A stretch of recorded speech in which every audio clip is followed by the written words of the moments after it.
لله نحمده ونستعينه ونستغفره ونؤمن به ونتوكل عليه ونشهد أن لا إله إلا الله وحده لا شريك له وأشهد أن محمدا عبده صلى الله تعالى عليه وعلى آله وصحبه وبارك وسلم تسليما كثيرا كثيرا. أما بعد فأعوذ بالله من الشيطان الرجيم. بسم الله الرحمن الرحيم. إن الذين قالوا ربنا الله ثم استقاموا تتنزل عليهم الملائكة ولا تخافوا ولا تحزنوا وابشروا بالجنة التي كنتم توعدون نحن أولياؤكم في الحياة الدنيا وفي الآخرة ولكم فيها ما تشتهي أنفسكم ولكم فيها ما تدعون نزلا من غفور رحيم. ومن أحسن قولا ممن دعا إلى الله وعمل صالحا وقال إنني من المسلمين. صدق اللہ العظیم.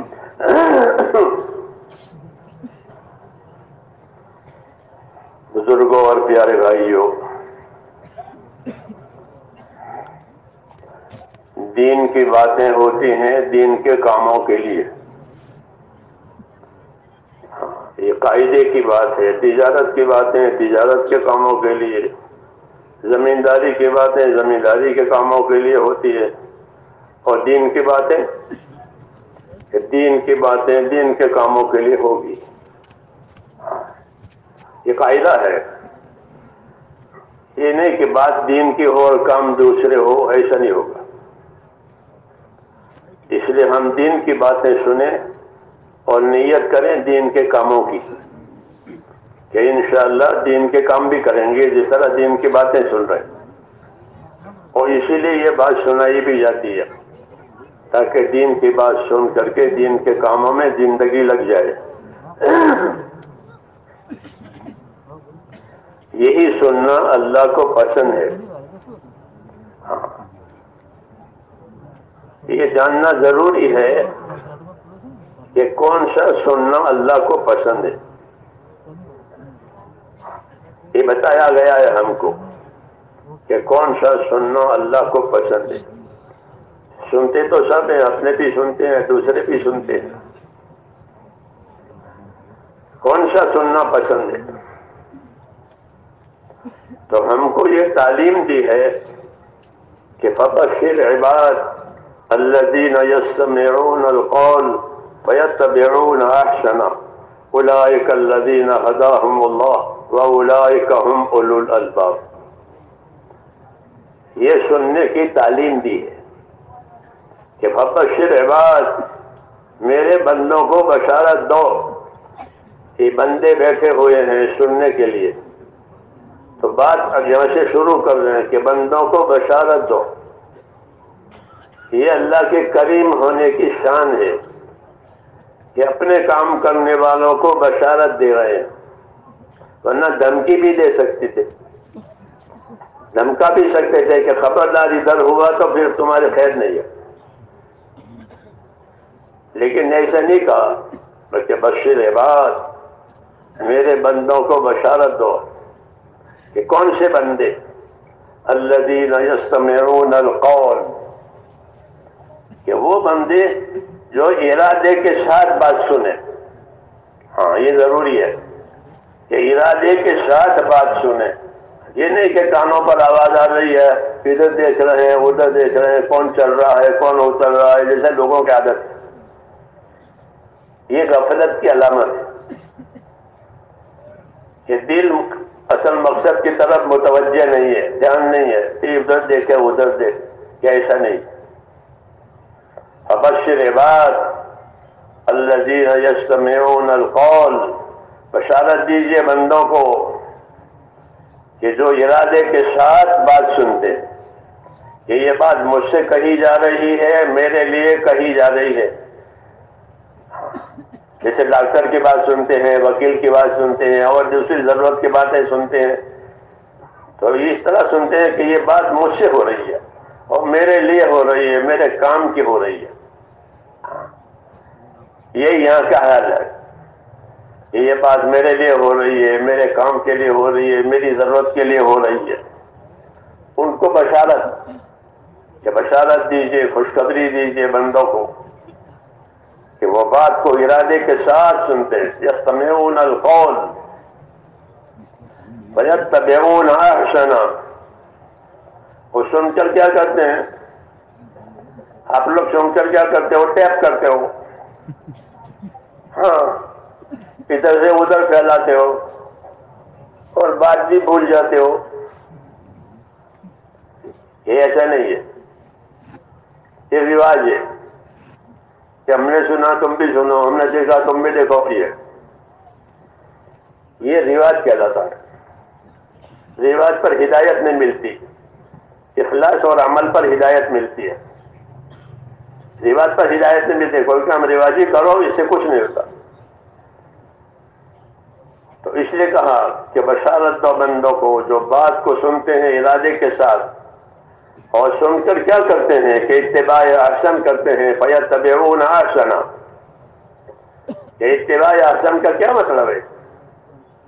کہ اتباع احسن کرتے ہیں اس کا مطلب یہ ہے کہ جب بات کے بعد عمل کا نمبر آئے گا، کام کا نمبر آئے گا، کیونکہ پہلے بات ہوتی ہے پھر عمل ہوتا ہے. جب عمل کا نمبر آئے گا تو اپنے عمل کو اچھا سے اچھا، اونچا سے اونچا کر کے اللہ کو بتائیں گے. یہ بندے ہیں وہ یہ سننا اللہ چاہتے ہیں کہ بات بھی سنی ارادے کے ساتھ، اور جب عمل کا نمبر آیا تو اپنے عمل کو بڑھ چڑھ کر اللہ کے سامنے پیش کیا. جیسے آپ کے سامنے بھی عمل کا تقاضا آئے گا، بولو بھائی کون تیار ہے؟ ہاں، تو اس وقت میں بڑھ چڑھ کر کے اللہ کو بتا دیں کہ میں تیار ہوں، جہاں بھیجیں گے وہاں جاؤں گا، جہاں بھیجیں گے وہاں جاؤں گا.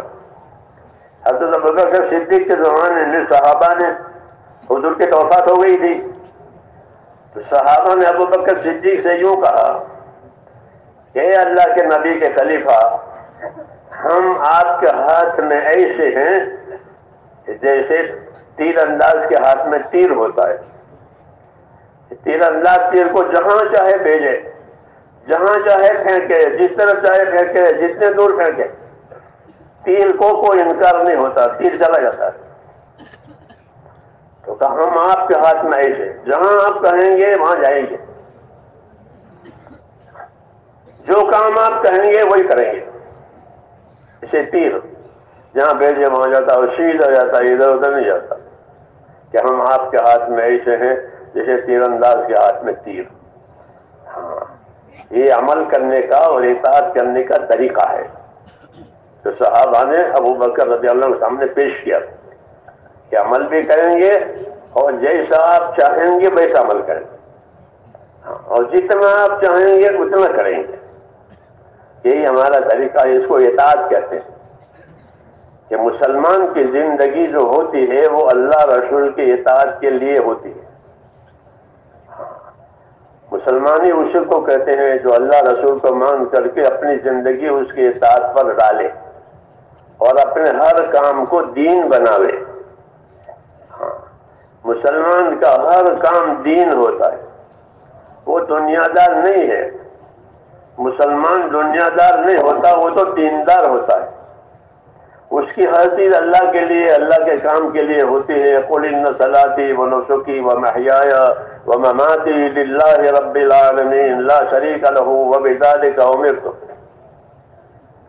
اے نبی، لوگوں کو کہو کہ میری نماز، میری قربانی، میرا جینا، میرا مرنا سب اللہ کے لیے ہے. اللہ کا دیا ہوا ہے، وہ سب اللہ کے لیے ہے. یہ مسلمان کی زندگی کا نقشہ ہے. یہ قل ان صلاتی ونسکی، میری نماز، میری قربانی یعنی میری جانی عبادت، میری مالی عبادت، میرا جینا، میرا مرنا، میرا سب کچھ اللہ کے لیے. مجھ کو اللہ نے اپنی عبادت کے لیے پیدا کیا ہے تو میرا سب کچھ اللہ کے لیے. یہ نقشہ ہے مسلمان کی زندگی کا کہ اس کا سب کام عبادت کی روشنی میں ہوتا ہے، عبادت کے اصولوں سے ہوتا ہے، عبادت کے تحت میں ہوتا ہے. کھانا ہو، پینا ہو، کمانا ہو، شادی ہو، عبادت ہو، سب. قل ان صلاتی ونسکی ومحیای ومماتی للہ رب العالمین. ہاں، میری نماز، میری قربانی، میری جانے والی عبادتیں، میرا جینا مرنا سب اللہ کے لیے، یہ زندگی ہے۔ تو بذالک امرت، اسی کا مجھ کو حکم ہے، اسی کا مجھ کو حکم ہے کہ میری سب چیز اللہ کے لیے ہو، کوئی چیز غیر خدا کے لیے نہیں، اللہ کے لیے سب۔ ہاں، یہ ہے ہماری زندگی، ایمان والی، اخلاص والی، اطاعت والی، تابعداری والی، یہ زندگی کی ہم کو تعلیم دی ہے۔ اس کو حیات طیبہ کہتے ہیں، پاک زندگی، حیات طیبہ، پاک زندگی۔ ہاں، ایک زندگی میلی ہوتی ہے، آلودہ ہوتی ہے، گناہوں والی ہوتی ہے، نافرمانیوں والی ہوتی ہے، تو ایک زندگی ہے پاکیزہ زندگی۔ یہ پاکیزہ زندگی کی تعلیم ہے کہ ہماری زندگی پاکیزہ ہو۔ من عمل صالحا من ذکر او انثى وهو مؤمن فلنحيينه حياة طیبہ، کہ من عمل صالحا من ذکر او انثى وهو مؤمن فلنحيينه حياة طیبہ، جو لوگ ایمان لائیں گے، جیسے الحمدللہ ہم ایمان والے ہیں، اور ایمان لا کر اپنے عمل کو صحیح کریں گے اور کرتے رہیں گے، ایسے بندوں کو دنیا میں جینے کے لیے اللہ پاک زندگی دے گا، یہ وعدہ ہے۔ فَلَنُحْيِيَنَّهُ حَيَاةً طَيِّبَةً، کہ ایسے لوگوں کو دنیا میں جینے کے لیے پاک پاک اور صاف صاف زندگی دیں گے، پاک زندگی، حیاتاً طیبہ۔ حدیثوں میں بھی ہے کہ اللہ سے پاک زندگی مانگو۔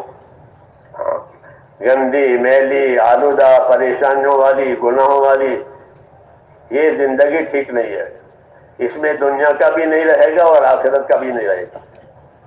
ہاں، جی ہاں، اس لیے کہا کہ ایسے لوگوں کو جو ایمان اور اعمال کے پابند ہو رہے ہیں، ہم ایسے بندوں کو دنیا میں جینے کے لیے پاک زندگی دیں گے۔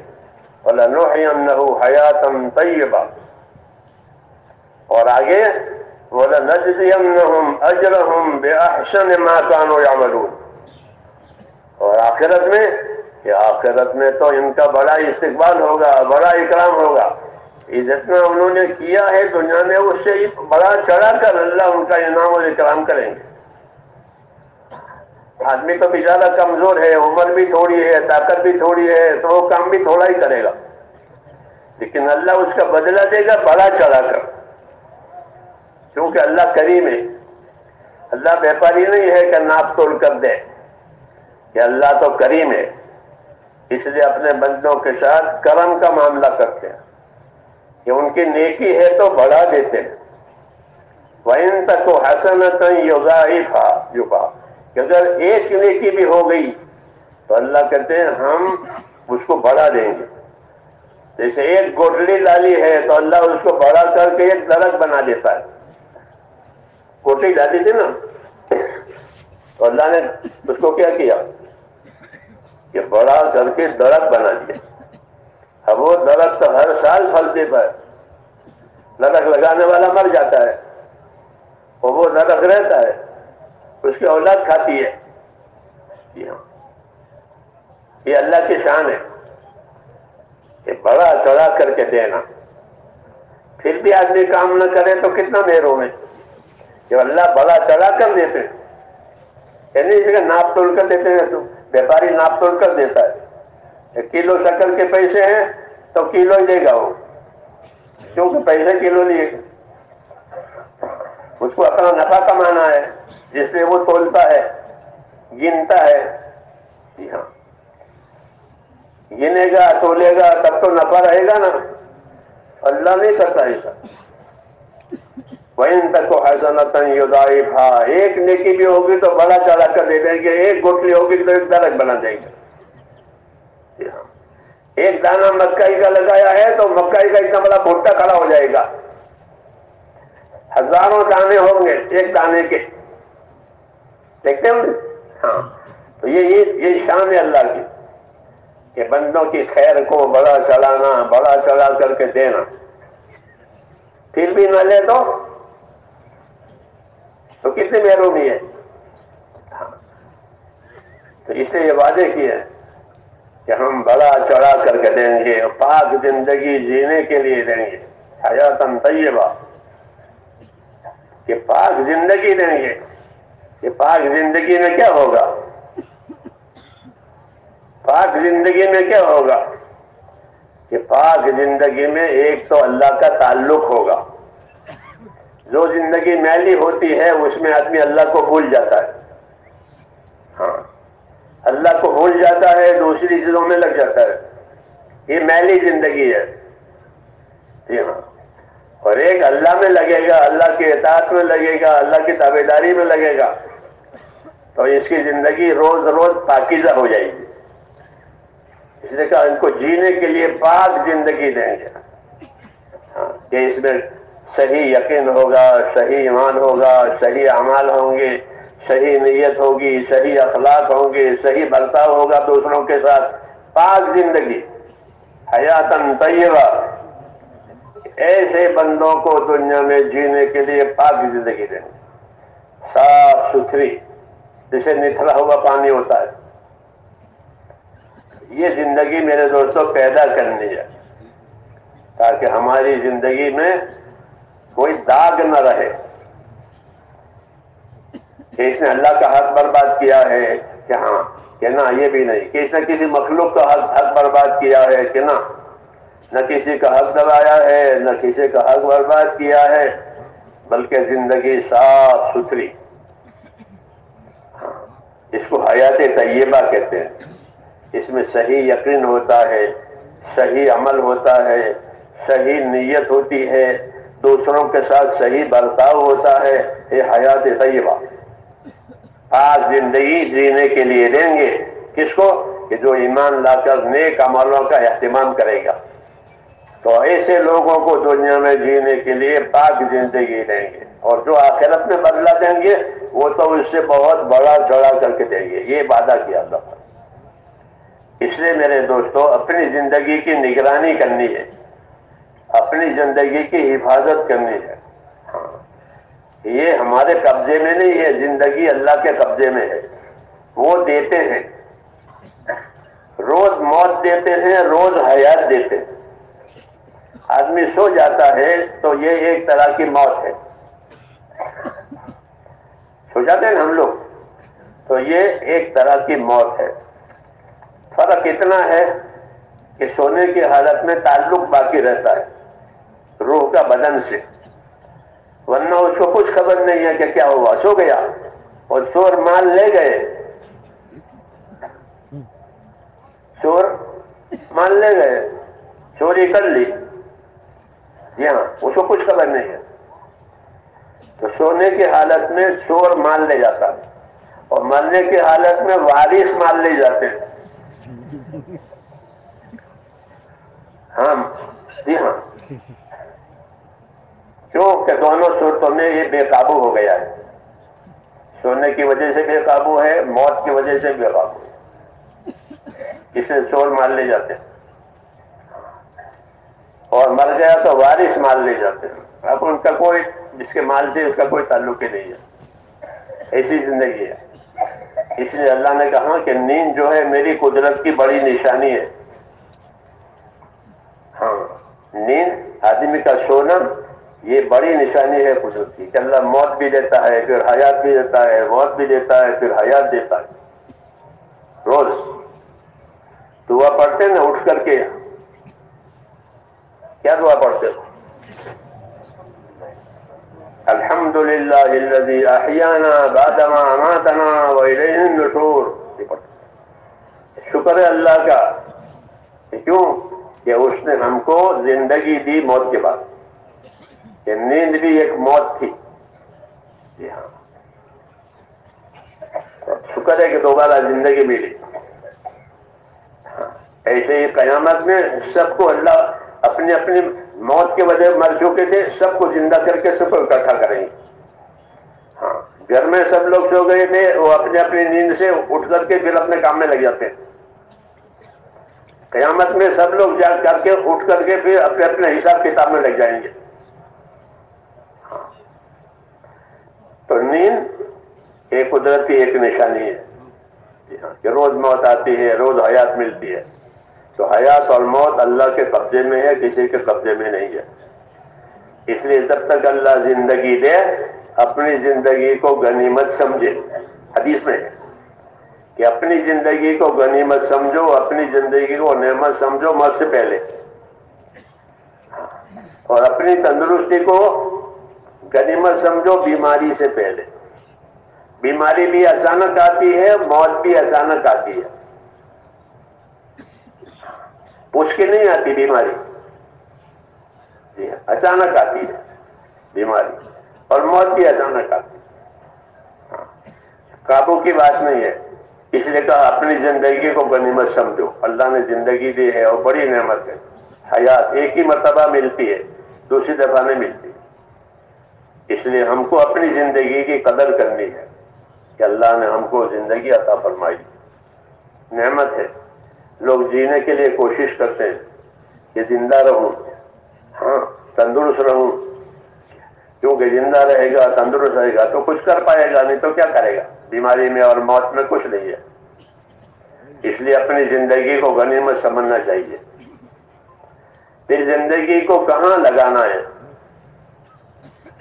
زندگی دو جگہ لگتی ہے.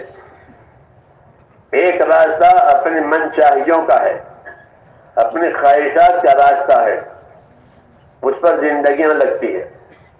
جو جی میں آیا وہ کیا، جو جی میں آیا وہ کھایا، جو جی میں آیا بولا، جو جی میں آیا وہ کمایا. ایک راستہ من چاہی کا ہے، ایک راستہ رب چاہی کا ہے کہ اللہ کیا چاہتے ہیں، اللہ کس بات سے راضی ہیں وہ کرنا ہے. چاہے جی نہ چاہے، اللہ جس بات سے راضی ہوتا ہے وہ کرنا ہے. یہ اصل چیز ہے. حدیث شریف میں ہے کہ الکیس من دان نفسہ وعمل لما بعد الموت. باہوش اور سمجھدار آدمی وہ ہے جو اپنی ذات پر قابو کرے. ہاں لوگ مشینوں پر قابو کرتے ہیں، پاس کرتے ہیں، شیلو کرتے ہیں، کھولتے ہیں، بند کرتے ہیں، کرتے نہیں کہ لوگ. ہاں دوسری چیزوں پر قابو کرتے ہیں. تو دعوت یہ ہے کہ اپنی ذات پر بھی قابو کرو، اپنی ذات پر قابو کرو، بہک نہ جاؤ. اپنی ذات پر قابو کرو. الکیس من دان نفسہ، سمجھدار آدمی وہ ہے جو اپنی ذات پر قابو کرے. کہ اپنی ذات پر قابو کرنے کا کیا مطلب ہے؟ اپنی ذات پر قابو کرنے کا مطلب بتایا ہے کہ وہ عامل لما بعد الموت، کہ موت کے بعد کام آنے والے کام آج کرے. یہ قابو کرنے کا مطلب ہے کہ وہ عمل کرے کہ جو اس کو موت کے بعد نفع دے. اپنی ذات پر قابو کرے اور موت کے بعد کام آنے والا عمل آج کرے. یہ سمجھدار ہے. اور نادان کون ہے؟ کہ نادان وہ ہے والعاجز من اتبع نفسہ ہواها وتمنى على اللہ الامانی، کہ نادان وہ ہے جو اپنے آپ کو منچاہی کے پیچھے لگاوے، کہ جو جی میں آوے وہ کرے، جو جی میں آئے وہ کھائے، جو جی میں آئے بولے، جہاں جی میں آئے وہاں چلا جائے. یہ جانور پنا ہے، یہ مزاج حیوانوں کا ہے. ہم کو حیوانوں کے مزاج میں سے نکال کر انسانوں میں اللہ لایا ہے، اور انسانوں کے مزاج سے آگے بڑھ کر ہم کو ایمانی مزاج پر آنا ہے. 3 قسم کے مزاج ہوتے ہیں، 3 قسم کے مزاج ہوتے ہیں. ایک مزاج ہوتا ہے حیوانی، جانور کا مزاج. جانور کے مزاج میں کیا ہوتا ہے؟ کھانا پینا، لڑنا، اپنی خواہشیں پوری کرنا. یہ ہر جانور کے مزاج میں ہوتا ہے. کھانا پینا، اپنی خواہشیں پوری کرنا اور لڑنا. جانور لڑتے ہیں، یہ جانوروں کا مزاج ہے. ایک مزاج شیطانی ہوتا ہے، ایک مزاج شیطانی مزاج. شیطانی مزاج یہ ہوتا ہے کہ نہ اچھا کرے نہ دوسرے کو اچھا کرنے دے، نہ نیکی کرے نہ دوسرے کو نیکی کرنے دے، رکاوٹ ڈالے، بہکاوے، یہ مزاج شیطانی کہلاتا ہے۔ تیسرا مزاج ایمانی ہے۔ تیسرا مزاج کیا ہے؟ ایمانی مزاج۔ کہ ایمانی مزاج کیا؟ کہ ایمانی مزاج یہ ہے کہ جو اللہ کہے گا وہ کریں گے، جس سے اللہ راضی ہوگا وہ کریں گے، جو طریقہ نبی بتائے گا وہ اس پر چلیں گے۔ یہ ایمانی مزاج کہلاتا ہے۔ دعوت اور تبلیغ سے یہ غرض ہے کہ ہمارے مزاج ایمانی بنے، ورنہ شیطانی بنے ہوئے ہیں، حیوانی بنے ہوئے ہیں۔ جو جن آیا کھایا، جو جن آیا کمایا، جو جن آیا کیا، یہ تو حیوانوں کا کام ہے۔ تو اللہ کے راستے میں نکلنے کا مطلب یہ ہے کہ ان تمام مزاجوں میں سے نکل جاؤ، شیطانی مزاج میں سے نکل جاؤ، حیوانی مزاج میں سے نکل جاؤ اور ایمانی مزاج پر آؤ۔ اس کو کہتے ہیں خروج، اس کو کہتے ہیں اللہ کے راستے میں نکلنا۔ ہاں، یہ نبیوں کی سنت ہے۔ کیا ہے؟ یہ نبیوں کی سنت ہے کہ ان تمام بلاؤں میں سے نکل کر کے ایک راستے پر آئے۔ یہی مطلب ہے اللہ کے راستے میں نکلنے کا، کہ تمام شیطانی مزاج، تمام حیوانی مزاج، اس میں سے نکل کر ایک ایمانی مزاج پر زندگی آوے کہ مجھے اللہ کی سننی ہے، اللہ کی ماننی ہے، اللہ کی کرنی ہے، بس۔ یہ ایمانی مزاج کہلاتا ہے۔ یہی دعوت کا مقصد ہے، یہی نبیوں کے دنیا میں آنے کا مقصد ہوتا ہے کہ لوگوں کی زندگی میں ایمانی مزاج بنے، یعنی وہ اللہ کی بات مان کر کے زندگی گزارنے والی بنے۔ ایمانی مزاج کا یہ تقاضا ہوتا ہے کہ اللہ کی بات مان کر کے اپنی زندگی گزارے، جس بات سے اللہ ناراض ہے وہ نہ کرے۔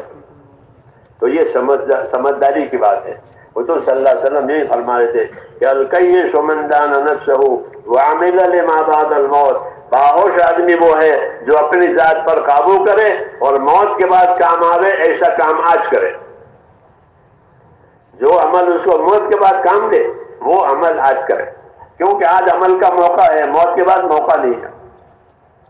تو یہ سمجھداری کی دعوت دی ہے۔ اس لیے میرے دوستو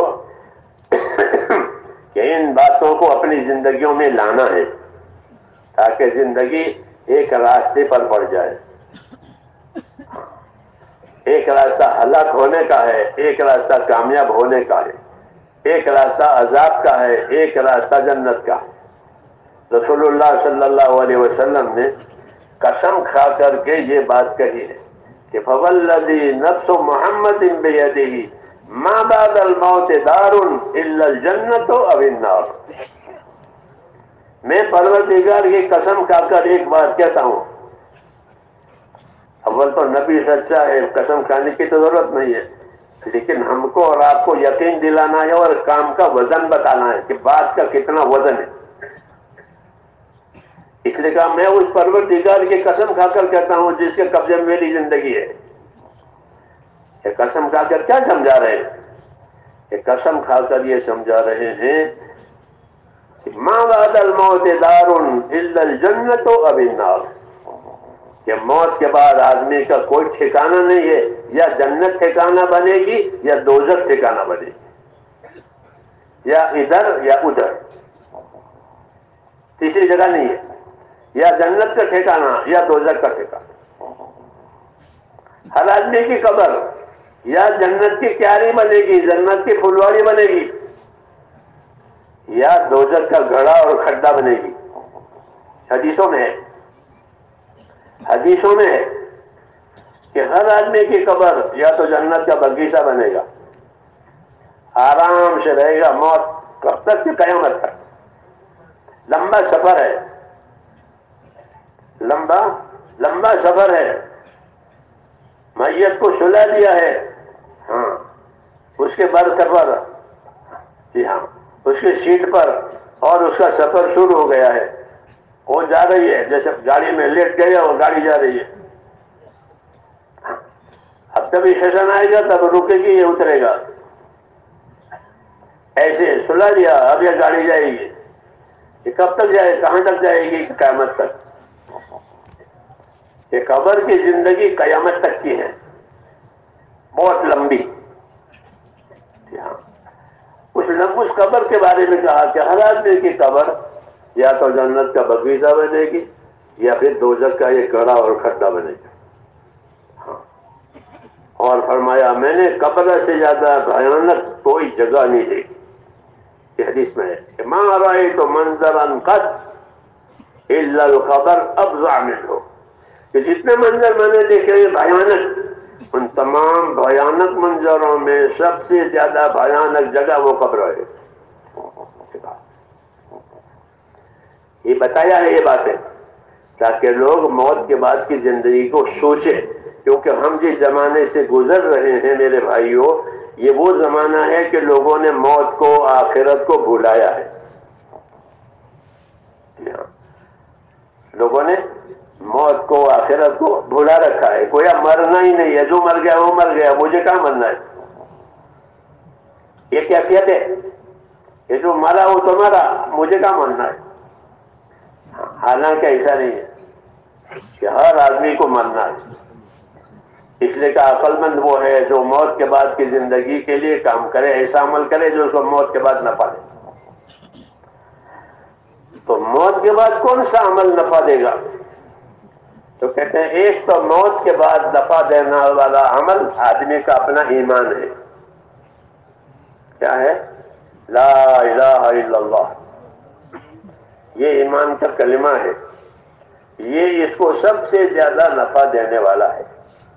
حدیثوں میں یہ لا الہ الا اللہ کا کلمہ وہ ہے جو سب سے زیادہ نفع دینے والا ہے۔ لا تزال لا الہ الا اللہ تنفع من قالها، یہ لا الہ الا اللہ اپنے پڑھنے والے کو لگاتار نفع دیتا رہے گا۔ اس لیے حدیث میں ہے کہ لا الہ الا اللہ زیادہ پڑھا کرو۔ کیا زیادہ پڑھا کرو؟ کہ لا الہ الا اللہ پڑھا کرو، اس کے فضائل یاد کرو کہ لا الہ الا اللہ پڑھنے کے کیا فضائل ہے۔ مشکل یہ ہو گئی کہ اب کوئی کتاب تو دیکھتا نہیں ہے تاکہ فضیلت یاد آئے، اب تو موبائل دیکھتے ہیں، تو جو پڑھا ہوا تھا وہ بھی بھول جائیں گے۔ جو یاد تھی جو باتیں وہ بھی بھول جائیں گے، جو حدیثیں یاد تھی وہ اب یاد نہیں رہے گی، اس میں یہ بلا ہے، یہ اس زمانے کی بلا ہے۔ خیر کو بھلانے کے لیے اور شر کو پھیلانے کے لیے یہ چیز جاری ہوئی ہے۔ یہ آخری زمانے کے فتنوں میں سے ہے۔ یہ ایک بڑا فتنہ تو دجال کا آئے گا کہ وہ تو ایمانی آدمی ہاتھ سے کھوئے گا، یہ اس سے پہلے کے مقدمات ہیں، یہاں ایمان خراب کرنے کے، دین خراب کرنے کے۔ اس لیے کہا کہ لا الہ الا اللہ کو زیادہ پڑھا کرو۔ جو آدمی روزانہ 100 مرتبہ لا الہ الا اللہ پڑھے تو قیامت میں وہ اس طرح اٹھے گا کہ اس کا چہرہ سعودی عرب کے چاند کی طرح روشن ہوگا۔ یہ فضیلت ہے، یہ فضیلت ہے کہ روزانہ کو 100 مرتبہ پڑھے تو یہ قیامت میں اس طرح اٹھے گا کہ اس کا چہرہ چاند کی طرح روشن ہوگا۔ یہ ایمان کو تازہ کرنے والا کلمہ ہے۔ جب ایمان تازہ ہو گیا تو دینی زندگی بھی تازہ رہے گی، اور ایمان کمزور ہو گیا تو دینی زندگی بھی کمزور ہو جائے گی، اور اس کا پتہ اس کو قبر میں چلے گا۔ جی ہاں، کمزور ہے، تازہ ہے، بگڑی ہوئی ہے۔ اس لیے میرے بھائیوں یہ چیزیں ہم کو دکھائی ہے کہ اپنے ایمان کو تازہ کرو، اپنے ایمان میں قوت پیدا کرو۔ جس طرح بدن میں قوت پیدا ہوتی ہے تو ساری حاجتیں بدن پوری کرتا ہے، چڑھنا ہو، اترنا ہو، سامان اٹھانا ہو، پیدل چلنا ہو، کیوں؟ بدن میں تندرستی اور طاقت ہے۔ تو بدن کی تندرستی اور طاقت کی وجہ سے بدن کی ساری ضرورتیں پوری ہو جاتی ہے، کھانا بھی ہضم ہو جاتا ہے، نیند بھی آتی ہے۔ اور بدن میں سے قوت کمزور ہو گئی تو پھر یہ باتیں نہیں ہوگی، نیند نہیں آ رہی ہے، کھانا نہیں ہضم ہو رہا ہے، اوپر چڑھتا ہوں تو سانس چڑھ جاتا ہے۔ کیا بات ہوئی کہ اس کے بدن میں کمزوری آ گئی ہے۔ ایسے ہی میرے دوستوں جب ایمان میں کمزوری آئے گی تو یہ باتیں پیدا ہوگی کہ اب وہ عبادت میں سستی ہوگی. کیا ہوگی؟ کہ ایمان میں کمزوری آئی ہے، کہ سب سے پہلے جب ایمان میں کمزوری آئی ہے تو عبادت میں سستی ہوگی. یہ نہیں کہ دل کرے گا لیکن سستی آئے گی. سستی کس کو کہتے ہیں؟ سستی کس کو کہتے ہیں؟ حدیث شریف میں سستی سے پناہ مانگی ہے کہ یا اللہ سستی سے میری حفاظت کر. اللہم انی اعوذ بک من الکسل، یا اللہ سستی سے میری حفاظت کر. سستی کسے کہتے ہیں؟ سستی یہ نہیں ہے کہ آدمی پلنگ پر پڑا رہا ہے اور انگڑائیاں دے رہا ہے، اس کو سستی نہیں کہتے. سستی کسے کہتے ہیں؟ کتابوں میں لکھا ہے سستی کسے کہتے ہیں؟ کسل. لیکن کتابیں پڑھے کون؟ جی ہاں، تبلیغ والے تو یوں کناتے ہم تو ہیں اللہ کے راستے میں، ہم تو ہیں اللہ کے راستے میں. ان کو تو یہ بیماری لگ گئی ہے کہ ہم تو ہیں جماعت میں، ہم تو ہیں جماعت میں، اس لیے وہ نوافل بھی نہیں پڑھتے. ہاں، میں نے ہماری مسجد میں کہا، مسجد سے لارن میں نے کہا تبلیغ والوں نے نوافل چھوڑ دیے. جو لوگ تبلیغ میں نہیں جاتے ہمارے دلی میں نمازی ہیں تو وہ عیشاء کی 17 رکعت پڑھتے ہیں. یہ تبلیغ والے 9 پڑھتے ہیں. ہاں، 9 پڑھتے ہیں. پیتل پڑی سن بھائی، آ جاؤ بھائی، آ جاؤ بھائی، نہ پڑھے نہ پڑھنے دے. اور سمجھے کہ ہم تو جماعت میں ہے، کھوٹ میں ہے. کھوٹ میں ہے. جو تبلیغی نہیں ہے وہ 17 پڑھتے ہیں. دائیں طرف وہ نمازی آتے ہیں شہر کے پکے، وہ 17 رکعت پڑھتے ہیں اور نماز انتظار سے پڑھتے ہیں. نماز جماعت کے انتظار سے پڑھتے ہیں اور 17 رکعت پڑھتے ہیں. یہ دھوکے میں ہے. یہ دھوکے میں ہے کہ ہم تو ہیں تبلیغ میں، ہم تو ہیں جماعت میں. مولانا جی ایسا نہیں فرماتے کہ میری جماعت کے بارے میں مجھ کو یہی خطرہ ہے کہ وہ کرے نہیں اور سمجھے کہ ہم تو ہیں، ہم تو ہیں، ہم تو ہیں. یہ دھوکہ ہم کو لگا ہوا ہے. اس لیے میرا بھائیوں اپنے آپ کو اس دھوکے میں سے نکالنا ہے. ہاں، زندگی ذمہ داری پوری کرنے کا نام ہے. تو میں وہ سستی کی بات کر رہا تھا کہ سستی کسے کہتے ہیں؟ کہ سستی اس کو کہتے ہیں کہ ایک کام ہے، اس کی ذمہ داری ہے، ذمہ داری کا وقت بھی ہے، ذمہ داری پوچھنے کی طاقت بھی ہے اور پھر بھی نہیں کرتے. اس کا نام سستی. مثلا پہلی صف میں نماز پڑھ سکتے ہیں، کوئی رکاوٹ نہیں ہے، کوئی بیماری نہیں ہے، کوئی کام نہیں ہے، نہیں پڑھتے. ہاں جاتے ہیں، ابھی تو اذان ہوئی ہے. اس کا نام سستی. کہ وقت ہے، موقع ہے، طاقت ہے اور پھر بھی اپنی ذمہ داری کو صحیح طریقے سے پوری نہ کرنا، اس کو سستی کہتے ہیں. سستی کا کیا انجام ہے؟ کہ سستی کا انجام محرومی. سستی کا انجام محرومی. جو سستی میں آئے گا وہ محروم ہوگا، جو سستی میں آئے گا وہ محروم ہوگا. ہر ایک کی محرومی الگ الگ ہے. ہر ایک کی محرومی، کیونکہ ہر ایک کی سستی الگ الگ ہے. ہاں، اس لیے سستی سے پناہ مانگیے کہ اللہ مجھے سستی سے بچا، کیونکہ سستی ہر آدمی کو محروم کرتی ہے. ہاں، ذمہ داری سے محروم کرے گی، فضیلت سے محروم کرے گی، حق ادا کرنے سے محروم کرے گی. جی ہاں، کرتے ہیں کہ ابھی کیا دے رہے ہیں، ابھی کرتے ہیں ابھی کیا دے رہے ہیں.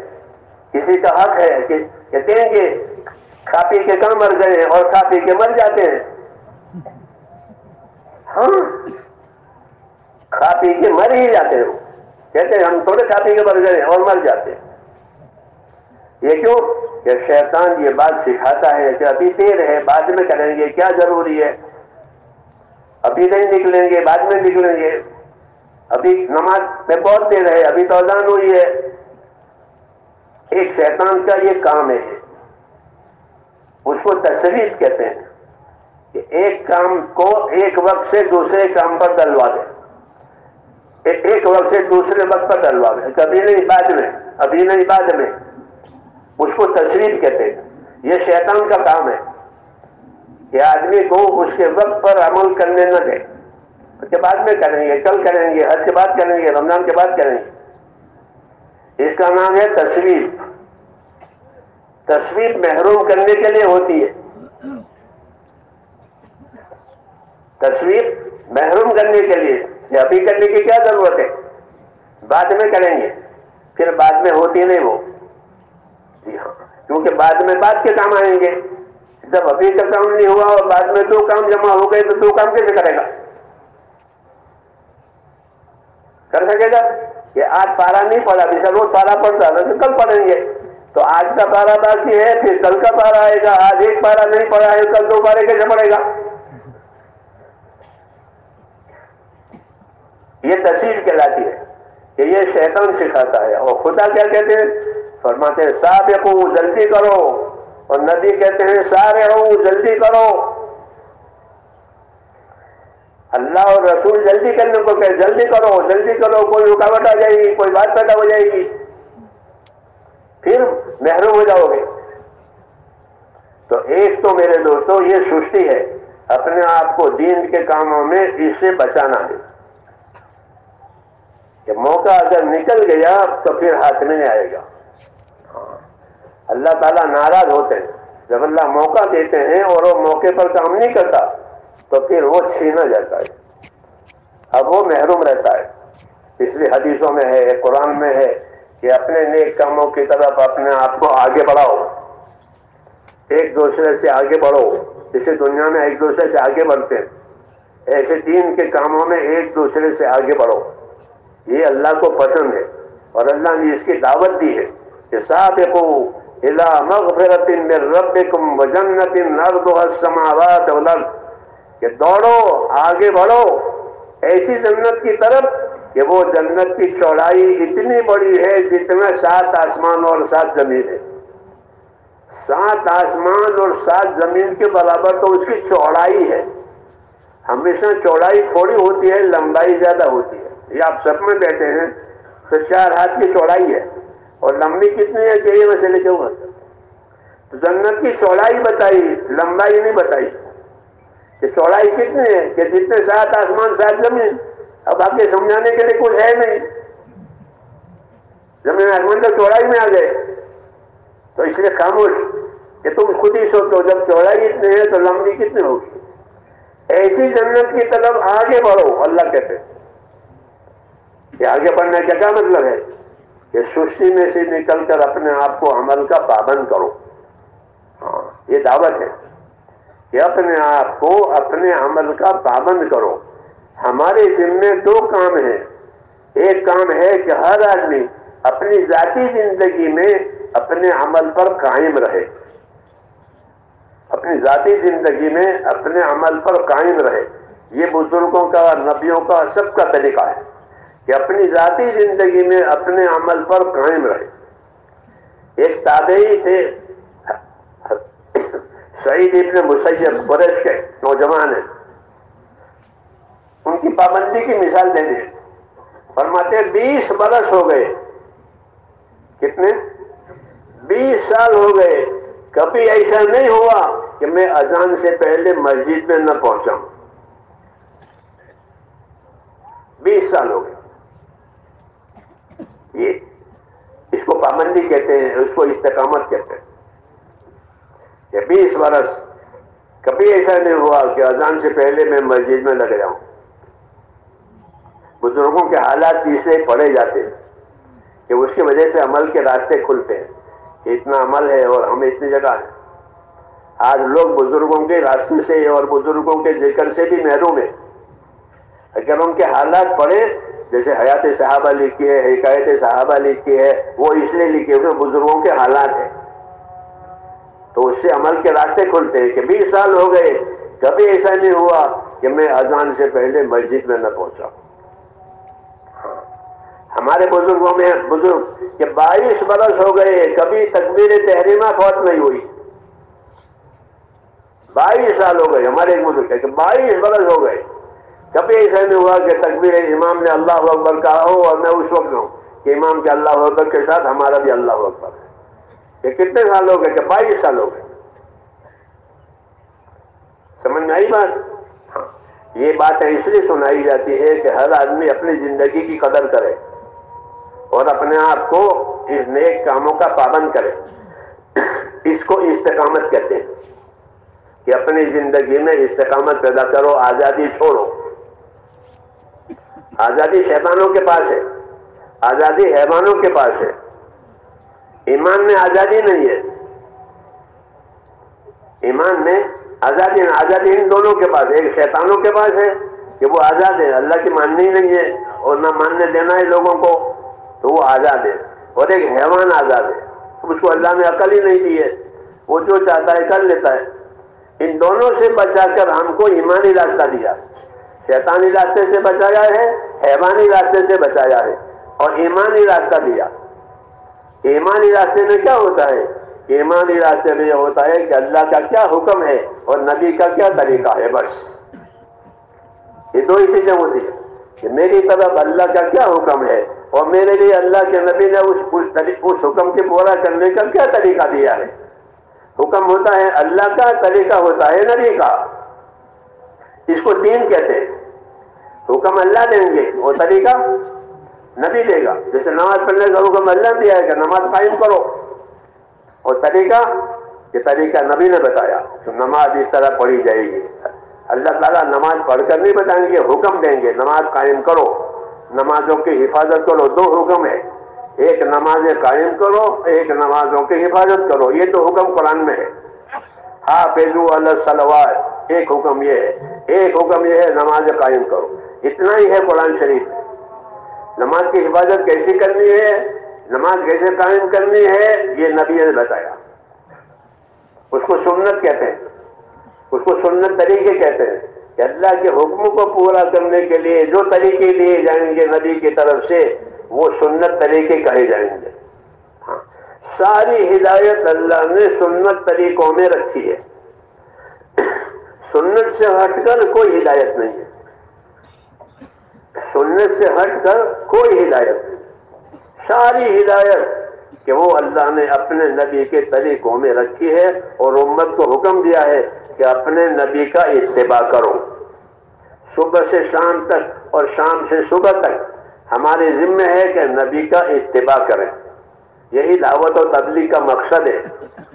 دعوت تبلیغ کا مقصد خالی نکل جانا نہیں ہے، بلکہ نکل کر کے اپنے آپ کو اللہ کے حکموں کا اور نبی کے طریقوں کا پابند کرنا ہے. نبی کے طریقے زندگی کی ہر حالت میں ہے. جس طرح ریل کی پٹڑی ریل کے لیے ہے، ریل بغیر پٹڑی کے چل نہیں سکتی. چل سکتی ہے؟ نہیں چلتی. وہ پٹڑی ہے، اسی پر ریل چلے گی. ایسے مسلمان کی زندگی ہے کہ اس کی بھی پٹڑی ہے دو، ایک اللہ کا حکم، ایک نبی کا طریقہ. دو پٹڑی ہوتی ہے مسلمان کی زندگی کے لیے ریل کی طرح، ایک اللہ کا حکم، دوسرا نبی کا طریقہ. اس کو علم و ذکر کہتے ہیں. تبلیغ میں علم و ذکر. لوگوں نے علم ذکر کو دفن کر دیا ہے. تبلیغ والوں نے نام ہی نہیں آتا ہے. نکلو نکلو اتنا ہی آتا ہے کہ نکلو علم و ذکر کے ساتھ. کس کے ساتھ؟ کہ نکلو علم و ذکر کے ساتھ. کہ علم و ذکر کا کیا مطلب ہے؟ سب تبلیغ والے بیٹھے ہیں یہ لیے میں یہ بات کر رہا ہوں کہ علم و ذکر کا کیا مطلب ہے. کیونکہ علم و ذکر ہماری زندگی سے غائب ہے، چاہے تبلیغ والا ہو تبلیغ والا نہ ہو. علم و ذکر غائب ہے. ہاں، دعوت اسی کی ہے کہ زندگی میں علم و ذکر لاؤ. زندگی میں علم و ذکر لاؤ. کہ علم و ذکر کا کیا مطلب ہے؟ کہ علم و ذکر کا مطلب یہ ہے کہ یہ دیکھو کہ اس حال میں میرے اوپر خدا کا کیا حکم ہے، ایک پھر اس حکم کے پورا کرنے کا مجھے کیا طریقہ دیا. کا نام ہے علم و ذکر. یہ علم و ذکر زندگی کی ہر حالت کے ساتھ ہے. جیسے ریل پٹری کے ساتھ ہی ہو سکتی ہے، بغیر پٹری کے ریل ہو نہیں سکتی. ایسے ہی مسلمان کی زندگی کی دو پٹری، ایک علم ایک ذکر، یعنی اللہ کا حکم اور نبی کا طریقہ. اللہ کا حکم اور نبی کا طریقہ، یہ ہے تبلیغ. دعوت دے کر کے اللہ کے راستے میں نکالنا ہے تاکہ ہماری زندگی کی ریل پٹڑی پر آ جائے. ابھی پٹڑی پر نہیں ہے، ڈھیر ہو گئی ہے. جب پٹڑی سے اتر جاتی ہے تو وہ ڈھیر ہو جاتی ہے. اس لیے ہم جہاں ہیں وہیں کے وہیں ہیں، کوئی فرق نہیں آ رہا ہے. کیوں کہ ہم علم و ذکر پر نہیں ہیں، اور علم و ذکر کی دعوت بھی نہیں ہے. نکلنے کی دعوت ہے. وہ ٹھیک ہے، وہ ٹھیک ہے نکلنے کی دعوت، لیکن نکلنا علم و ذکر لے کر. جس طرح ایمان کے ساتھ نکل رہے ہیں، ایمان ہے تو ایمان کے ساتھ جاتے ہیں، نمازوں کے ساتھ جاتے ہیں، ایسا علم و ذکر کے ساتھ جاؤ. یعنی جس موقع کا جو حکم ہے وہ حکم جانو اور حکم کے پورا کرنے کا طریقہ سیکھو. یہ علم و ذکر کا مقصد ہے کہ جس وقت میں جو حکم ہے اس کو بھی جانو اور اس حکم کے پورا کرنے کا کیا طریقہ ہے وہ بھی جانو، تو اب دینداری آئے گی زندگی میں. اگر یہ نہیں ہے تو دینداری نہیں آئے گی. جیسے آدمی مال کماتا ہے تو مالداری آتی ہے نہیں آتی؟ اس لیے تو کماتے ہیں تاکہ مالداری آئے. انفرادی طور پہ بھی کماتے ہیں، کمپنیاں بن کر بھی کماتے ہیں لوگ. کیوں؟ تاکہ مالداری آئے. جو جس طرح مال کی محنت سے مالداری آئے گی، اس طرح اس محنت سے دینداری آئے گی. یہ مقصد ہے علم و ذکر کا.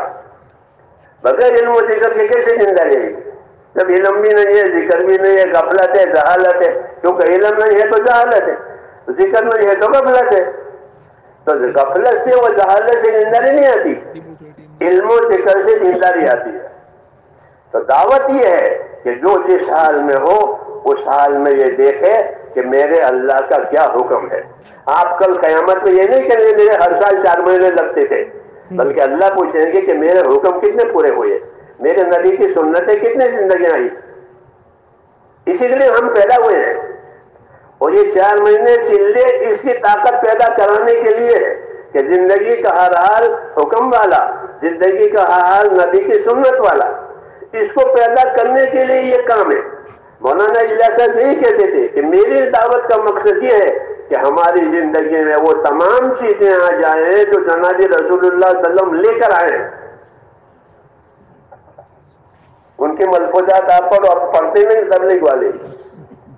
مولانا الیاس صاحب کے ملفوظات ہیں، ان کے ارشادات چھپے ہوئے، ہمارا منظور نعمانی صاحب نے وہ چھپوائے ہیں. اس میں بہت کام کی باتیں ہیں. ہمارے ساتھیوں نے اس کو چھوڑ دیا ہے، اس لیے ان کا نہج بدل گیا ہے. تاثیر نہیں ہے اب دعوت میں، ورنہ دعوت میں بہت تاثیر ہے. دعوت میں بہت تاثیر ہے. جی ہاں، جیسے بارش برس جائے تو زمین کی حالت بدل جاتی ہے نا، زمین ہری بھری ہو جاتی ہے، ساری پیداوار کھڑی ہو جاتی ہے، بارش ہو گئی. ایسے میرے دوستوں دین اور دین کی دعوت ہے کہ جب وہ آ جاتی ہے تو زندگی ہری بھری ہو جاتی ہے، ایمان والی، عمل والی، اخلاق والی، اخلاص والی زندگی بنتی ہے. یہ بارش سے زمین آباد ہوتی ہے. اس لیے میرے دوستو ہمیں اپنے آپ پر نظر کرنی ہے کہ ہماری زندگی علم و ذکر والی ہے کہ نہیں تو رسم رواج والی بنے گی.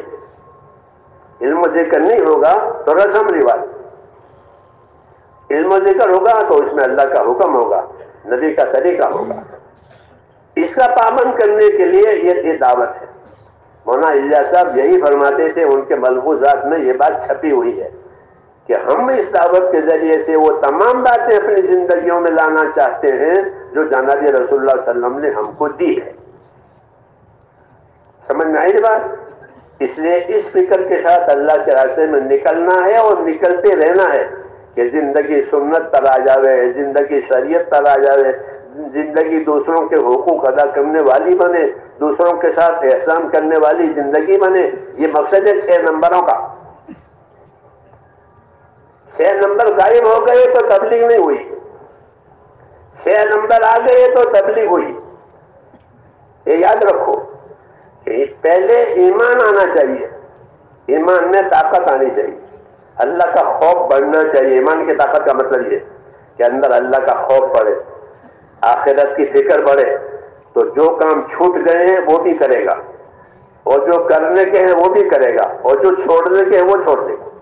کیوں؟ اب اس کے ایمان میں طاقت آئی ہے۔ اللہ کے راستے میں پھرنے کی وجہ سے ایمان میں طاقت آتی ہے۔ جیسے دواؤں سے، علاج سے بدن میں طاقت آتی ہے، تو پھر آدمی بدن سے اپنے کرنے کے کام کر لیتا ہے، پھر طاقت آ گئی۔ ایسے ہی میرے دوستوں، اس راستے میں پھرنے کی وجہ سے ایمان میں طاقت آتی ہے۔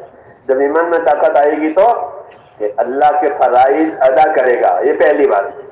نمازیں، روزہ، زکوٰۃ، حج، حلال کمانا، حلال کھانا، یہ سب فرائض کہلاتے ہیں۔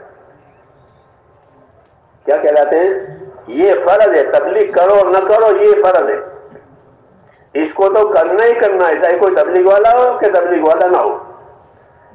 یہ فرائض کہلاتے ہیں۔ ایمان میں طاقت اس لیے پیدا کرنی ہے تاکہ اللہ کے یہ فرائض ادا ہو جائیں۔ فرائض جو ہوتے ہیں وہ اللہ کے حقوق ہوتے ہیں۔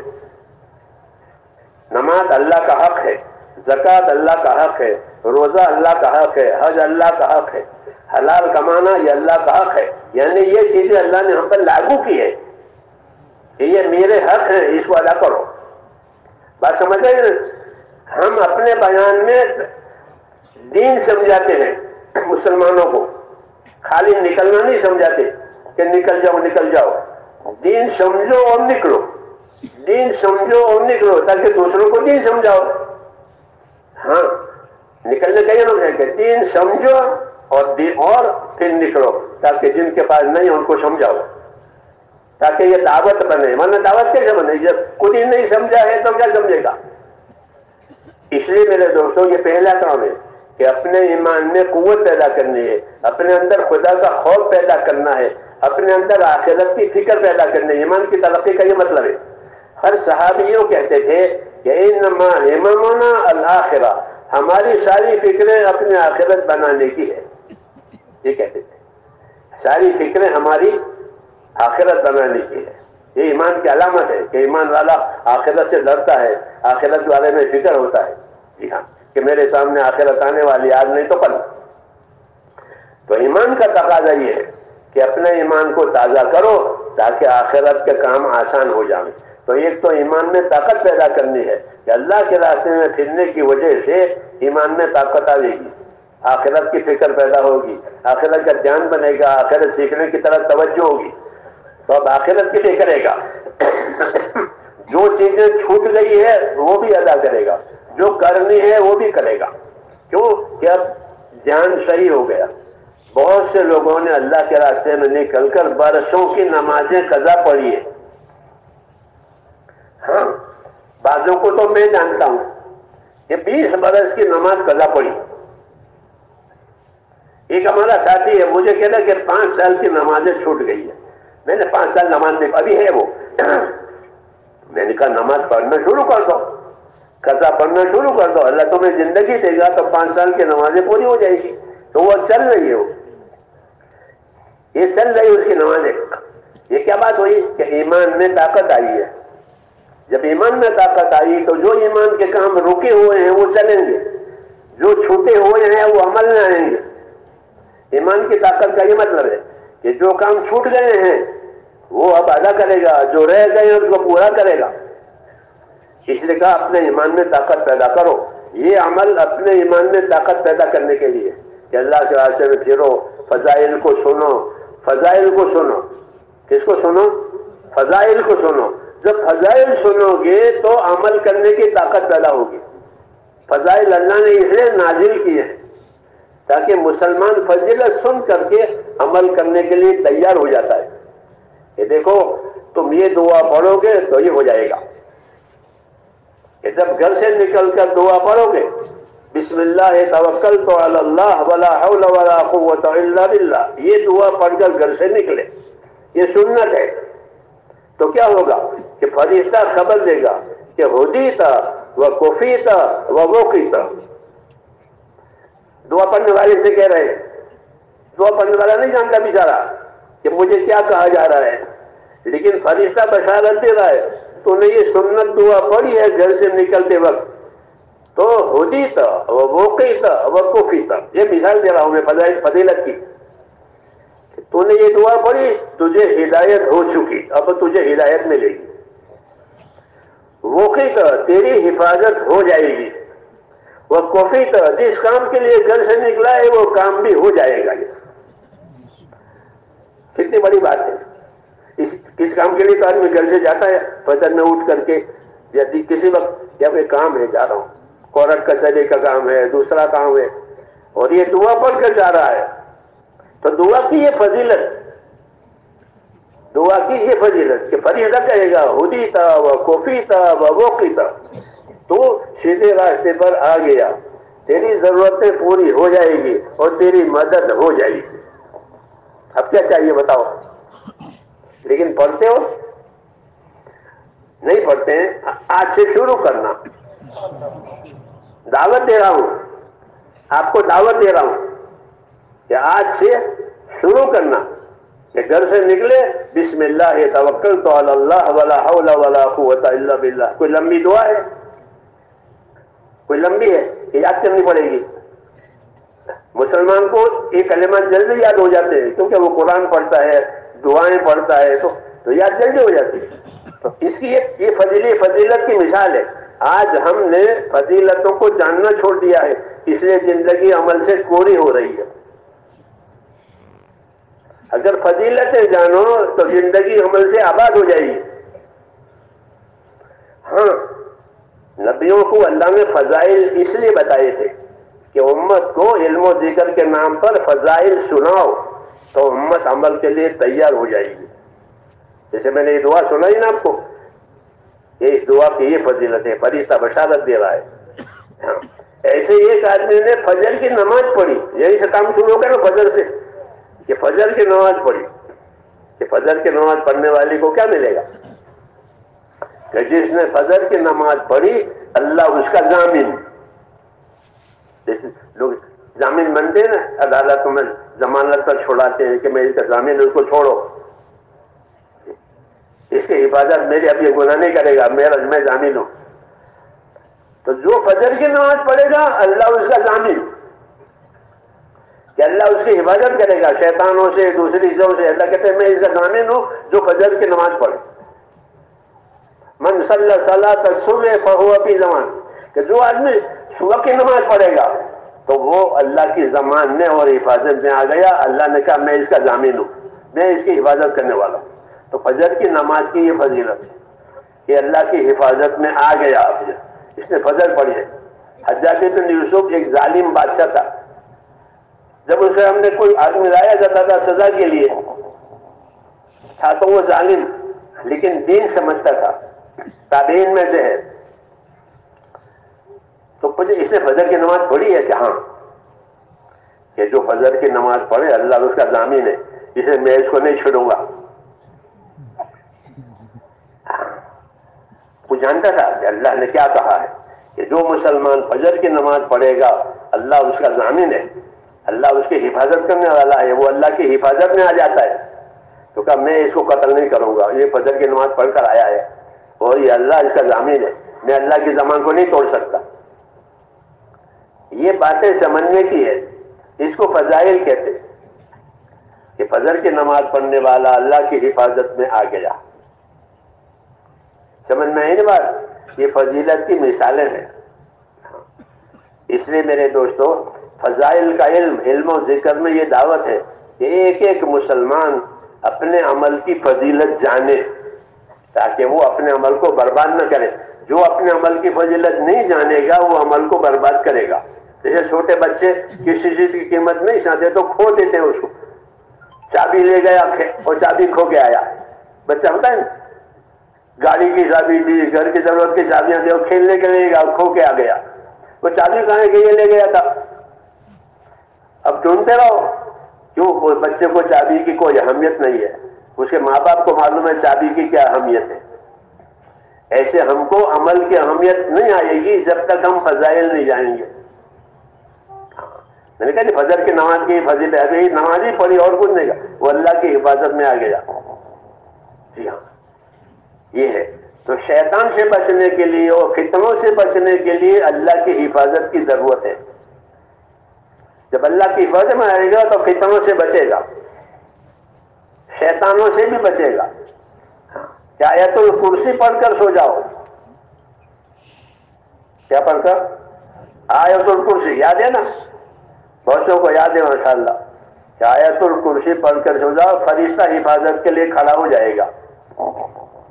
آپ تو سو جاؤ، فرشتہ حفاظت کے لیے کھڑا ہو جائے گا، تمہاری حفاظت ہوگی۔ کیوں؟ کہ میں نے تو آیت الکرسی پڑھی ہے۔ نمازوں کے بعد آیت الکرسی پڑھا کرو، یہ فضیلت کی مثالیں دے رہا ہوں۔ نماز سلام پھیرے، اس کے بعد آیت الکرسی پڑھے تو کیا ہوگا کہ روح اتنی آسانی سے نکلے گی مرتے وقت جتنا آٹے میں سے کوئی بال نکالے۔ آٹے میں سے بال نکلنا مشکل ہے، جیسے آٹے میں سے بال نکال لو ایسے مرتے وقت روح آسانی سے نکلے گی، کیونکہ نماز کے بعد آیت الکرسی پڑھتا تھا۔ یہ فضائل کی مثالیں دے رہا ہوں کہ ہم نے فضائل بھولا کر کتنا نقصان کیا ہے۔ ہماری دعوت میں فضائل کا علم ہے، کلمے کے فضائل، نماز کے فضائل، ذکر کے فضائل، ہر چیز کے فضائل ہے۔ اس لیے کہتے ہیں فضائل کا علم سیکھو تاکہ زندگی عمل پر آوے، کہ مجھے اس عمل پر اللہ کیا دے گا۔ فضیلت کا مطلب یہ ہے، آج ہم یہ نہیں جانتے کہ مجھے کیا دے گا، کسی خبر نہیں ہے، کیونکہ فضیلت یاد نہیں ہے۔ فضائل کی کتابیں اس لیے لکھوائی تھی کہ آج امت فضیلت سے بے خبر ہے، اس لیے کلمے کے فضائل، نماز کے، روزے کے، زکوٰۃ کے، حج کے، قرآن کی تلاوت کے، تبلیغ کے، یہ فضائل لکھوائی، یہی عمل اس کے فضائل لکھوائے۔ فضائل کا علم ہو گیا تو عمل فوت نہیں کرے گا، اس کی تو یہ فضیلت ہے، میں کیسے فوت کروں؟ کہ صبح کی نماز، عشاء کی نماز جماعت سے پڑھی یا فجر کی نماز جماعت سے پڑھے گا تو کیا ملے گا؟ کہ ساری رات عبادت میں کھڑا ہونے کا ثواب ملے گا۔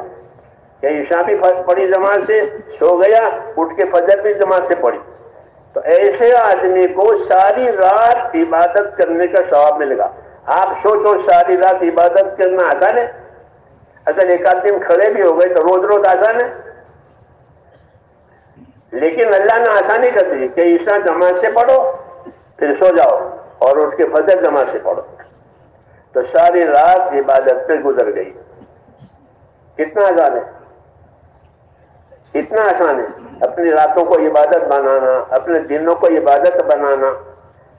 فضائل جانے گا تو رات اور دن کو عبادت بنا دے گا، یہ عبادت کی فضیلت۔ اس لیے میرے دوستو، علم و ذکر جو ہمارا تیسرا نمبر ہے وہ ہماری زندگیوں سے غائب ہے، چاہے تبلیغ میں نکلتا ہو یا نہ نکلتا ہو، علم و ذکر غائب ہے۔ جب علم و ذکر غائب ہو جائے گا تو کام رواج بن جائے گا۔ ان کا ایک رواج ہے، نماز میں جاتے ہیں آتے ہیں، تو ہم کو دین رواج نہیں بنانا ہے، دین کو طریقہ بنانا ہے۔ دین کو کیا بنانا؟ دین اس کو کہتے ہیں کہ اس میں خدا کا حکم ہو، نبی کا طریقہ ہو اور نیت میں اخلاص ہو، اس کو دین کہتے ہیں۔ اس کو دین کہتے ہیں کہ اللہ کا حکم ہو، نبی کا طریقہ ہو اور نیت میں اخلاص ہو، اللہ کے لیے کرے، اس کو دین کہتے ہیں۔ تو مسلمان اپنے ہر کام کو دین بناوے، کھانا بھی دین، کمانا بھی، ہم کو طریقے دیے ہیں تو ہمارا ہر کام دین بنے۔ مسلمان دنیا دار نہیں ہوتا، غیر دنیا دار ہوتا ہے، کیونکہ وہ آخرت کو مانتا نہیں ہے کہ مر گئے سڑ گئے ہو گیا۔ ہمارا تو آخرت پر ایمان ہے، ہمارا آخرت پر ایمان ہے کہ مرنا بھی ہے پھر آخرت بھی ہے، اس لیے ہم کو اللہ نے دین دیا ہے۔ اس لیے میرے دوستو اپنی زندگیوں کو دینی بنانا ہے کہ ہمارا ہر کام اللہ کے حکم والا، نبی کے طریقوں والا، اور جو کام کرے اس کی فضیلت معلوم ہو کہ میں نے یہ کام کیا ہے، اللہ مجھے اس پر یہ دے گا۔ جیسے مزدور مزدوری کرتا ہے تو وہ جانتا ہے کہ مجھ کو شام کو اتنے پیسے ملیں گے، ملازم کہ مہینہ کی پہلی تاریخ پر مجھ کو یہ ملے گا، اگر یہ اندر ہو تو وہ کام نہیں کرے گا پہلی تاریخ کو کیا ملے گا؟ کچھ نہیں، کبھی کام نہ کرے، لیکن مجھے پہلی تاریخ کو اتنے پیسے ملیں گے، مجھے شام کو اتنے پیسے ملیں گے، یہ وعدہ ہوا ہے۔ ایسے اللہ نے ہمارے ساتھ ہمارے عملوں پر وعدہ کیا ہے۔ ان وعدوں کے جاننے کا نام فضائل ہے کہ اللہ تمہیں یہ دے گا، اللہ تمہیں یہ دے گا، وعدے جیسے کاروبار میں کہ مجھے وعدہ کہ صبح سے شام تک کام کروں گا اور 300 روپے ملیں گے شام کو، ہاں تو شام کو 300 روپے ملتے ہیں، وہ کام اس کے لیے آسان ہو جاتا ہے، کیوں 300 روپے ملنے والے ہیں۔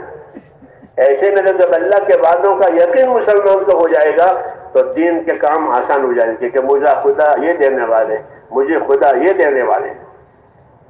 اسی کا نام علم و ذکر ہے، اسی کا نام یقین ہے کہ جب اللہ کے راستے میں نکلیں گے، وعدہ وعید فضائل کا علم جانیں گے تو اندر عملوں سے ایک تعلق اور شوق پیدا ہوگا کہ ایک سبحان اللہ احد پہاڑ سے بڑا ہے۔ آدمی سبحان اللہ سبحان اللہ، کتنا ثواب ہے اس کا کہ احد پہاڑ سے بڑا ہے، سبحان اللہ کا ثواب۔ مولانا الیاس صاحب فرماتے تھے جب سبحان اللہ الحمدللہ پر اللہ اتنا دے رہے ہیں پہاڑوں کے برابر، تو جب نماز کے فرائض ادا کرو گے، حج ادا کرو گے، زکات اس پر کیا دیں گے سوچا کرو۔ جب سبحان اللہ پر پہاڑوں کے برابر دے رہے ہیں، ایک سبحان اللہ بہت پہاڑ کے برابر ہے اس کا ثواب، تو سبحان اللہ پر جب اللہ پہاڑوں کے برابر دے رہا ہے تو فرائض پر کتنا دے گا، حرام سے بچنے پر کتنا دے گا، کیونکہ حرام سے بچنا قربانی ہے، فرائض ادا ہونا قربانی ہے، تو کہ اس کو سوچو کہ اللہ کتنا دے گا۔ یہ فضائل اس لیے دیے ہیں میرے دوستوں کہ فضائل سن کر عمل کی رغبت پیدا ہو جائے، آخرت کی رغبت پیدا ہو جائے، وعیدیں سن کر خدا کا خوف پیدا ہو جائے تاکہ گناہ چھوڑنا آسان ہو جائے۔ اس سے بنتا ہے دین کہ گناہ چھوٹ گئے، نیکی کی رغبت پیدا ہو گئی، نیکی کا شوق پیدا ہوا اور گناہ چھوٹ گئے، اس سے بنتا ہے دین کہ آدمی اب گناہ نہیں کرے گا بلکہ اپنے آپ کو نیکی پر چلائے گا۔ اس لیے یہ راستہ دیا ہے کہ فضائل کا علم سوچو، سنو، فضائل کا علم یاد رکھو، فضائل کے علم کی دعوت دو، فضائل کے علم کی دعوت دو۔ چھوٹے چھوٹے بچوں کو بتاؤ تو بچوں کو یاد ہو جائیں گے۔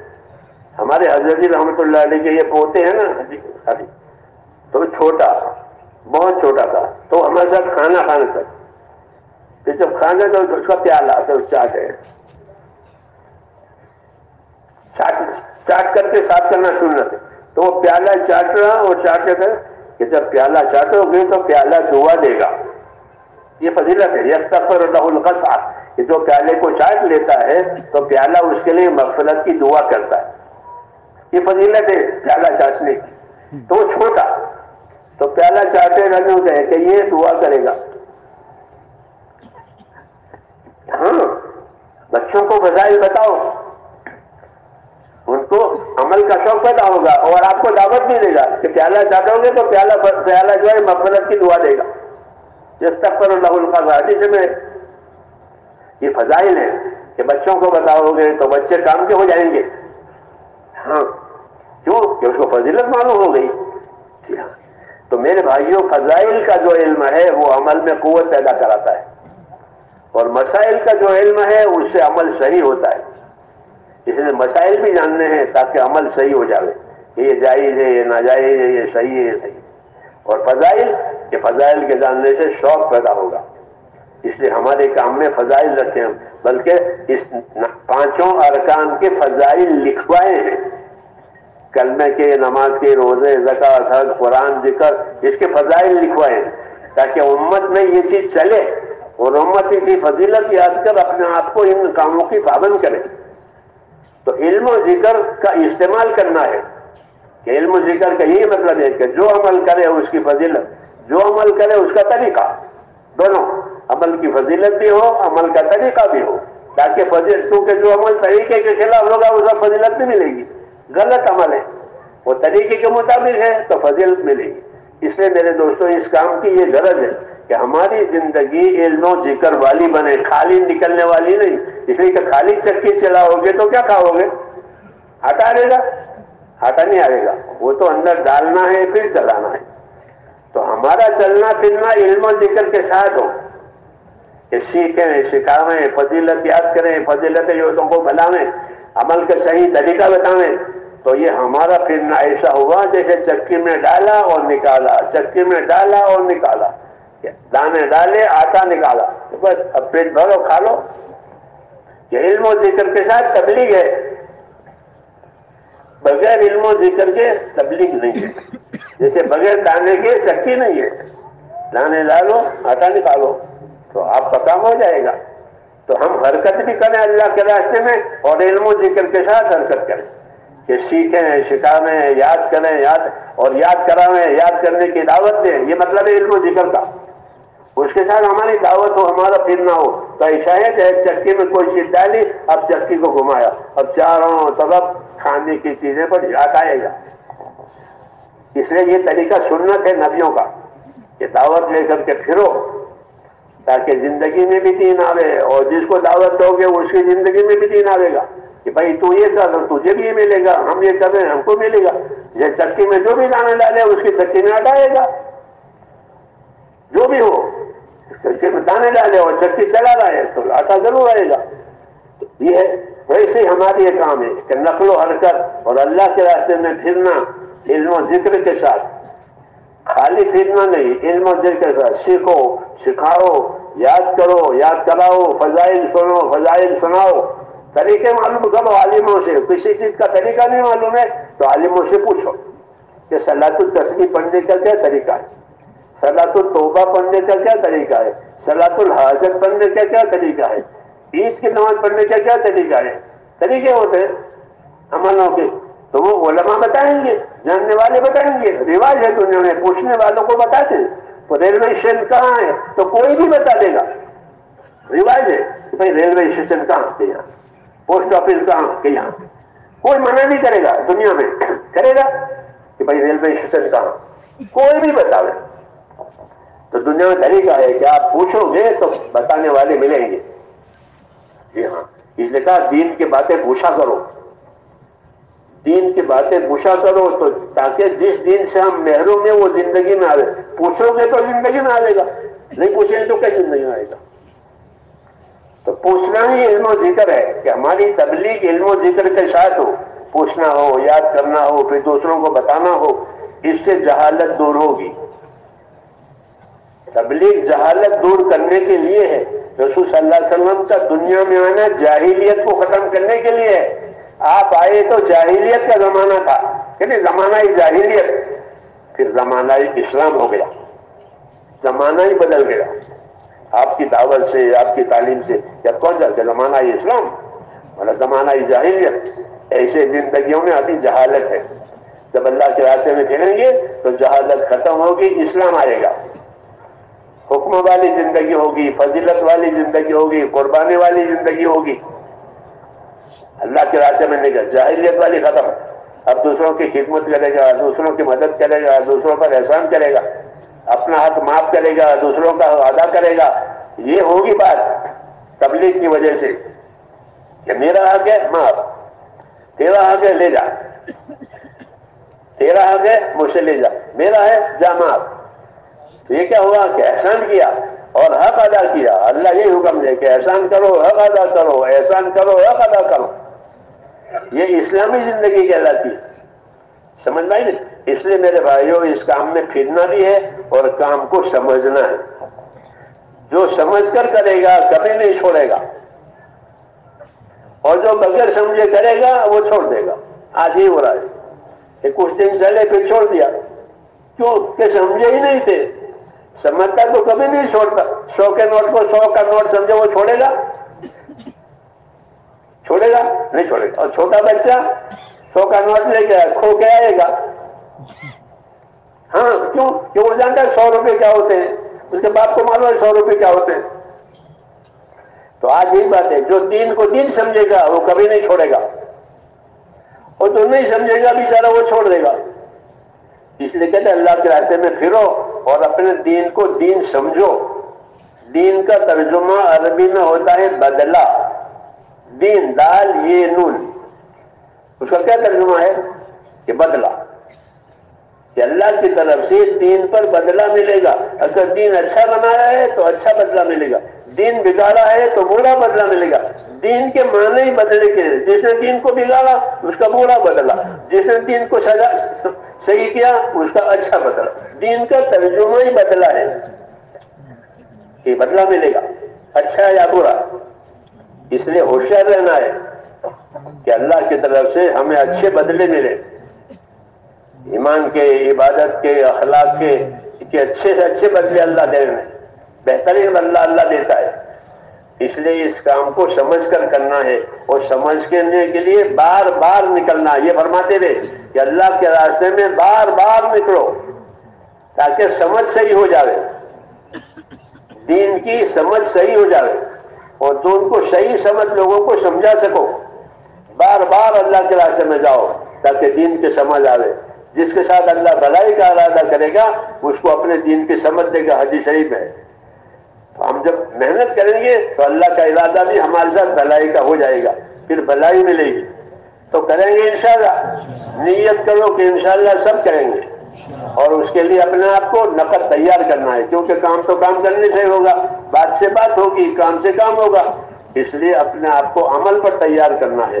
اب بتاؤ اس کے لیے کون کون تیار؟